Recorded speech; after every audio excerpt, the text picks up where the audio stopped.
All right, let's talk about one of the absolute trickiest parts of writing, the conclusion. We're going to learn how to take it from just a weak fizzle at the end into your single most powerful statement. Let's dive right in. You know the feeling, right? You've just poured everything into an amazing essay. Your arguments are razor sharp, the evidence is perfect, and then you hit a wall. The last paragraph. How do you actually end this thing? How do you wrap it all up without just trailing off with, and that's pretty much it? It's a super common problem, but the fix is probably way simpler than you think. Here's the deal. A weak conclusion can totally sink your entire argument. It's your last, and I mean last, chance to talk to your reader, to make a real impact, and to make sure your ideas are still rattling around in their head long after they put the paper down. So we have to stop thinking of the conclusion as this boring chore we just have to power through. Let's flip the script. Think of it as your final opportunity. It's your chance to drive your point home with confidence and leave a powerful, lasting impression. You know, the secret to an amazing conclusion isn't some crazy, complicated formula. It can actually be broken down into a super simple two-part blueprint that honestly works for just about any piece of writing you can imagine. Let's check it out. And here it is. It's this simple. Look back, then look forward. That's it. First, you give your reader a quick reminder of the journey you just took them on. And second, you give them something new and exciting to think about. This simple structure is the absolute key to an ending that feels both complete and really, really impactful. Okay, so let's break down that first part, looking back. The whole goal here is just to summarize your main argument in a clean, concise way. You're basically setting the stage for your big final thought, and it looks like there are two great ways to do this.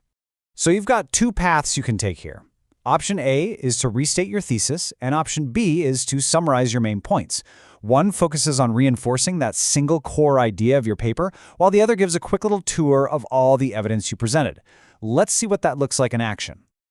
Now, the key with restating the thesis isn't just hitting copy and paste from your introduction. No, way. The goal is to rephrase it. You want to use different words, a different sentence structure. It shows that you have a much deeper command of your own argument. Just look at this. It's so good. See how the original idea is totally transformed? Learning becomes acquiring. Instead of just listing benefits, it talks about a powerful advantage in broadening professional horizons. It's the same idea, sure, but the fresh language just screams confidence and mastery. Okay, so what about your second option? Summarizing the main points. This is kind of like creating a highlight reel of your essay. In just one sentence, you connect all the dots for your reader, reminding them of the awesome logical path you just built for them. I mean, check out how much work this one sentence is doing. It neatly recaps three totally separate points: challenging the brain, opening career doors, and building cultural bridges. It's such an efficient, elegant way to wrap up the essay structure before you deliver that final punch. So that's looking back. Pretty straightforward, right? Now let's get to the really fun part. Part 2, looking forward. You've reminded them of the past. Now it's time to launch them into the future. This is where a good conclusion becomes an unforgettable one. And for this, we've got three killer techniques you can use. You can give a suggestion, offer up an opinion, or make a bold prediction. Let's break them down one by one. First up, the suggestion. Look, after presenting all that evidence, you have absolutely earned the right to give some advice. A suggestion answers that little question in the back of the reader's mind. Okay, that's interesting, but what are we supposed to do about it? It turns your essay from just an analysis into a real call to action. Bam! It's so clear and direct. This connects all those arguments about learning a language straight to a real-world, actionable policy change. It gives your reader something super concrete to walk away with.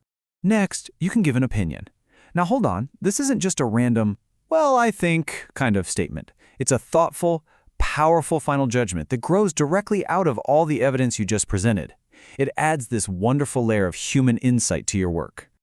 This example just elevates the whole conversation, doesn't it? It moves past the practical stuff and makes a huge statement about the deeper value of the topic. It feels personal, yeah, but it also feels completely earned because of all the arguments that came before it. And finally, the prediction.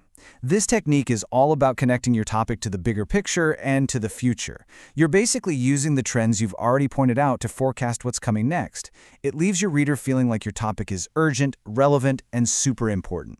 Whoa! Now that is a powerful, forward-looking statement. It frames the whole topic not just as a school thing, but as a key to the entire country's future success. It leaves the reader with a massive sense of scale and importance. So, there we have it. All the pieces are on the table. A look back to summarize your journey, and a look forward to make a lasting impact. Let's put this whole thing together into one simple, powerful framework.